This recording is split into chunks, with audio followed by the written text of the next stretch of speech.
பல காரியத்தை நாங்கள் செய்கிறோம், ஆனால் ஒன்றுமே எங்களுக்கு வாய்க்கவில்லை என்று நீங்கள் புலம்பிக் கொண்டிருக்கிறீர்களா?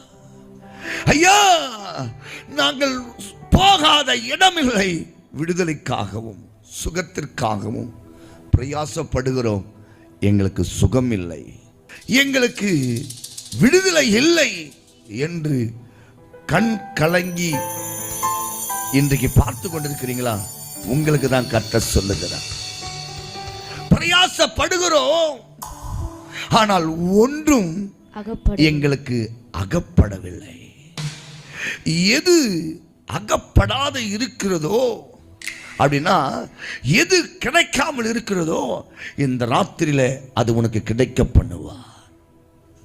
ஒருவேளை உன் சரீரத்திலே வியாதியிலே சுகம் இல்லாத இருக்கிறியா, சுகம் பலன் உனக்குள்ளே அகப்படும்.